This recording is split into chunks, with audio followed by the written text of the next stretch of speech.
السلام علیکم ورحمۃ اللہ ناظرین گرامی، امید آپ خیریت سے ہوں گے۔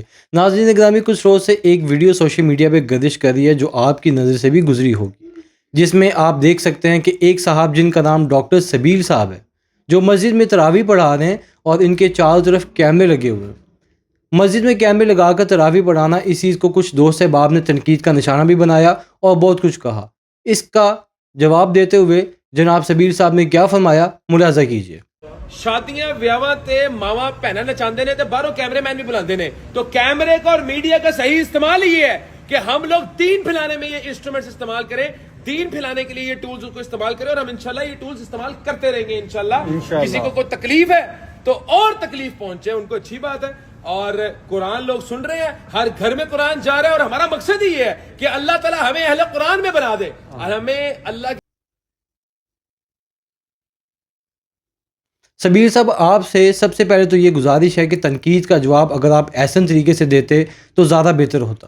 تنقید کا جواب دیتے ہوئے آپ نے اپنی گفتگو میں بارہا یہ بات بیان کی کہ کیمروں کی مدد سے قرآن لوگوں کے گھر پہنچ رہا ہے، لیکن تھوڑا سا آپ اپنی اداؤں پہ بھی شفقت فرما لیں اور دیکھیں آپ قرآن سے زیادہ اپنی شخصیت کی منادی کر رہے ہیں ان کیمروں کی مدد سے۔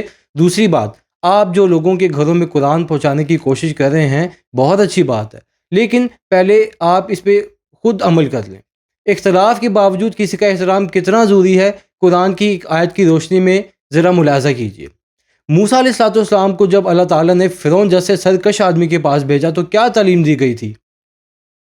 ملاحظہ کیجیے قرآن کی آیت، اس سے نرمی سے بات کرنا، کس سے؟ فرعون سے، یعنی سب سے بڑے جابر کے سامنے بھی نرم اسلوب۔ ملاحظہ کیجیے صحیح مسلم کی حدیث باب نرمی کی فضیلت۔ جریر رضی اللہ تعالیٰ عنہ سے روایت ہے کہ نبی علیہ السلام نے فرمایا، جو شخص نرمی سے محروم ہے وہ بھلائی سے محروم ہے۔ آپ جیسے بڑے آدمی کو اتنی نچلی سطح پر آ کے بازاری گفتگو کرنا زیب نہیں دیتا۔ آپ سے آخری گزارش ہے کہ آپ اپنے پہ ہوئی تنقید کا جواب اگر انبیاء صلی اللہ علیہ وسلم کی سیرت کو مد نظر رکھتے ہوئے دیتے تو بہت اچھا ہوتا۔ اختلاف کا جواب میں ذاتی اور خاندانی حوالوں کا استعمال دایانہ مزاج کے مطابق نہیں۔ اللہ تعالیٰ آپ کو اسی طرح قرآن پھیلانے اور اپنی مزاج کی اصلاح کرنے کی توفیق عطا فرمائے، آمین یا رب العالمین۔ اپنا بہت سارا خیال رکھیں، اگلی ویڈیو تک کے لیے اللہ حافظ۔